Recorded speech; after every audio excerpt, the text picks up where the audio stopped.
and welcome to the final HHS Insider of this year. For this episode, Veronica took a look at the Chalk Festival. She has some great footage of the artwork.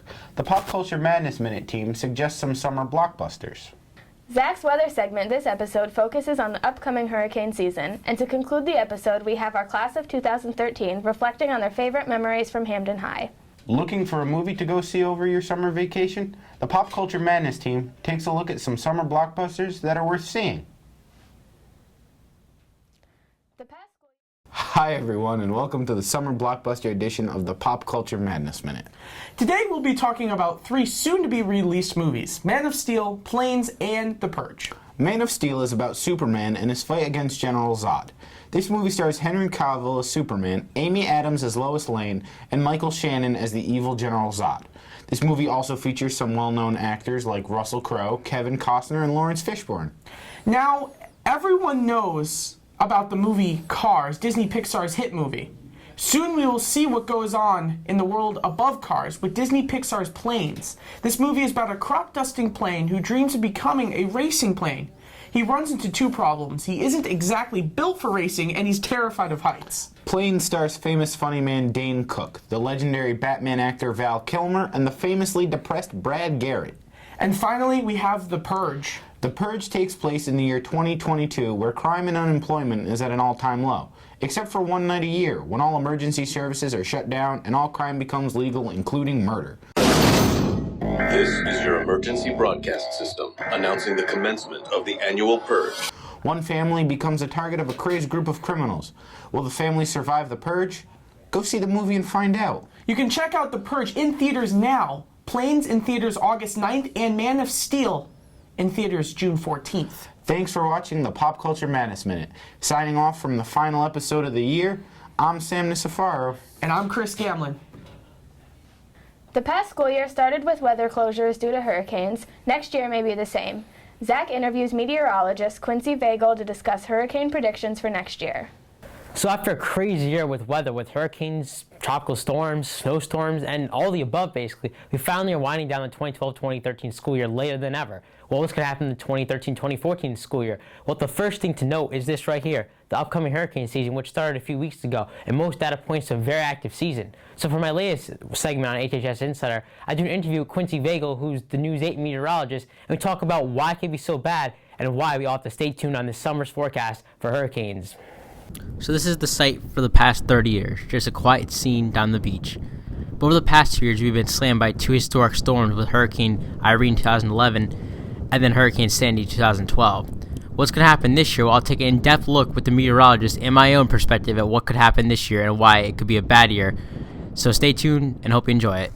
Today, I'm here alongside with the meteorologist, professional who knows his stuff. Today, it's Quincy Vagel. How you doing, Quincy? I know, pretty good. Thanks for having me. Yeah, and for this segment, I didn't really know what to do. My teacher was like, we did a lot on, hurricanes, on severe weather, snowstorms, but I think it was basically important to talk about this upcoming hurricane season since we're officially in it, and we already seen our first tropical storm. So, what do you think about the tropical storm that just formed, and what do you think that means for this upcoming season? I mean, we're definitely off to a quick start. I noticed that the sea surface, the water temperature anomalies, which basically means the water temperatures are pretty much warmer than average, especially along the Gulf Stream, which I think means we may have potentially an active season along the East Coast. So, yeah, because the Gulf Stream, and what that basically Gulf Stream is, it's basically a flow of warm water current that goes from the Gulf or from the Leeward Islands all the way up to actually goes into the Atlantic Sea and then up towards like Europe and everything. Yeah, and that rides pretty not too close, but pretty much a little to the east, but parallel on the East Coast. So if a storm gets stuck in there, it's basically gonna just get fired up and get a lot bigger and stronger. So that's why we have to worry about it. But is there like La Nina, El Nino? What's going on this year? That's basically the pattern set up. Last year it was a stronger El Nino, which usually means less hurricanes for us. Stronger wind shear in the Pacific, but this year, weak wind shear, what's going to happen, you think? I mean, one thing I've noticed is right now, though, the high pressure, the subtropical high pressure over the Atlantic Ocean is kind of shifted a little bit further south and east, which is kind of suppressing any activity. But that does open up potential for more activity in the Gulf of Mexico and possibly along the southeast coast. And look what happened with Adrian, I want to say. Andrea. There. The names always kill me this time of year with the hurricanes because they're never usually straightforward. But it already formed a few weeks ago, and that came from the Gulf, right? The Gulf of Mexico, and basically kind of came up towards us. So, I mean, if that happens during the height of the hurricane season at Category 3, If it stays a little east, gets picked up by the Gulf Stream, you never know. And then the National Hurricane Center, they have upped their numbers greatly from the average. What's your opinion on that? Yeah, I definitely think we're going to see, or I'm pretty confident we'll have a pretty increased amount of activity, which means a lot of tropical systems, a lot of hurricanes. Again, does that necessarily mean that we get struck again here in New England? Can't say for sure, but the potential is certainly there. Every June, students look forward to one of the most popular events at Hamden High, the Sidewalk Chalk Festival. Veronica took a look at some of the artwork that the students created. Every year, the courtyard starts off as a blank slate and by the end of the day is covered in chalk. This year marked the 8th annual Sidewalk Chalk Festival here at Hamden High. Miss Del Valle started this event 8 years ago with one of her drawing classes with about 15 students. The next year, she involved all of her classes and about 50 students were involved. The results were so popular, she opened it to the entire art department year 3. As the years evolved, more and more students wanted to be a part of the event. Sidewalk Chalk 2013 involved about 450 students and a waiting list of over 30 people. Chalk Festival is an awesome occasion, and everyone should take part if possible. It looks fun. I like drawing. I really can't draw with chalk though. I'm really bad. But it's my senior year. I'm trying to do a lot of stuff. I signed up for Chalk Festival so I can sit outside and draw all day in the nice weather. Because I wanted to hang out with my friends outdoors in the sun and have fun. I signed up for the Chalk Festival because it's working with friends. I wanted to get out of school. And I've never really done anything like, chalk-based before. Not that I'm artistic at all, but it's fun to try new things. I haven't done this before, so that's why I signed up. I'm an artist, and I'm so used to drawing, sketching. I'm just, sketching in watercolors. And I wanted to try and see if I could do this, and yeah, pretty fun. I signed up to help. I didn't sign up to draw, but I actually helped a lot of people draw. I just like looking at everyone's creative photos, honestly. It's really cool. I think this Chalk Fest is actually a really good idea, and it shows there's so many artistic people who go to the school. I love the Chalk Festival. I saw it last year. I think it's a lot of fun. I think it's a great activity for the kids to express themselves. They seem to be having a good time out there. Unfortunately, it has rained since the Chalk Festival, so some of the drawings have washed away. If you look close enough, you can still see the artwork of the artist. Next year, there's a possibility of having a fall and spring Chalk Festival. Make sure to look out for information about upcoming Chalk Festivals. Veronica Bitts, HHS Insider. This final episode of the year is the last episode that the seniors of HHS Insider will take part in. This year in the studio, we spent a lot of time learning from our mistakes and working to our full potential to produce this show. Matt, Veronica, and I will definitely miss being a part of this program. For my final project of the year, here are some of our HHS seniors and their favorite memories from their high school careers. So I'll just miss my friends and all the teachers that have really helped me all throughout my high school career. The things I'm going to miss the most about Hamden High are my friends. The thing I'm going to miss most, I'm just going to miss everybody. All my best friends are here, and I'm going to miss everybody a ton. Probably the music department. Probably just the fact that I got to sing for them for 4 years, got to play bass for them for a year. I'm just going to miss the music department, I guess. My friends. Yeah, I've met a lot of people, and I've also got a lot of new friends and changed friends and just a lot of people, and it's just emotional. I'm probably gonna miss track and cross country and all my friends too. That's gonna be hard to let go. I'm gonna miss the activities and meeting new people every day and getting to know everyone. Senior, well, we just had Chalk Fest, so that was my favorite activity because it's the happiest day of the year. Everyone comes out, there's lemonade, and it's so artistic. I really, really enjoyed prom. That was a very memorable night. Senior skip day, yeah. My favorite senior activity was Chalk Fest. It was really fun. I got to act like a big kid and play with chalk all day.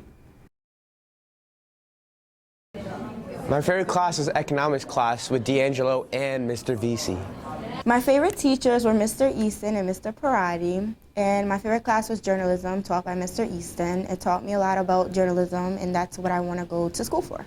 It's between AP American Studies and AP Government. I love both Miss Young and Mr. Koss. Favorite class would have to be trigonometry with Miss Wilson. She's the best teacher. I'm joining the Air National Guard. and then going off to UConn. After graduating, I will be attending Alabama State University. My plans after graduating are to go to school for journalism and fashion marketing. I think that I'll remember sports the most because as an incoming freshman, that's where I made like most of my friends and I had my foundation for the rest of my years, and the sports here are awesome and there's so many opportunities. And it's the friends that like you keep and you know that that are gonna stay with you that like really I'll always remember. Things I remember the most is all the good times we had in the hallways. Me and my friends used to do these little things where, especially Sam Oliver, play the drums and we just do this performance thing right in the hallway, you know, have fun and so on. I remember the teachers that, you know, they helped me out always. They was enthusiastic, they was friendly, and you know, all of that. I love everybody inside of the school. I will miss this school. I had a lot of good memories in this school, so I will miss everything. What I remember most at Hampton High is always being in the hallways and hearing Juan always yelling at somebody about their hats or about something. Seeing James always on his phone on the 3rd floor, D-wing, doing nothing. I always remember that, and I'm not even gonna lie, I'm gonna miss him a little bit too. I think I will remember all of the people that I've met here the most, or possibly some of the weird things that have happened. Well, I have really great memories of the cross-country team because we all were really good friends and everyone was really nice and it was really supportive. And that I did all 4 years, so that was really nice to have. What I remember most about Hampton High School would probably be the friends I've made. All the friends I've made in the past from middle school and elementary school still here, and new people I've met since now to the beginning of freshman year. The teachers, Mr. Poxon, Mr. Dowdy, Mrs. K, they really brought me here together, so. I mean, I've made a lot of good friends. Chris Bichelle, all 3 of the Jonathan Rawlings, Randall Suarez, and a lot of them came, like we all help each other out all the time, and that's probably what I'll remember most. The thing I remember most about high school is my freshman year when seeing our school win the state champion in hockey. Well, I was a freshman. I was shy. It's a big school. I was lost, and so I met new friends. And I was so comfortable. My friends, like the memories I made with my friends, you know. I mean, but I'm not that much of a like, I'm a shy person, but you know, I made friends, and so I remember the memories. I'm gonna remember all the memories we had. The teachers who helped me a lot, and I learned how to develop and become better at education, and most important, my speech. That's it. Well, I made a lot of friends here, so I think that would be my best memory, just being able to be with everyone and all my friends and enjoy the beautiful part of high school. These girls right here. Yeah. That's it. Mainly all my friends that I've made over the years, the teachers, just all the experiences. Yeah, that's pretty much it. I'll remember the fun most. Every day was so much fun. All the security guards are fun, the teachers. Don't lie. Being around everyone since kindergarten, and next year you won't. And Nikki Pern.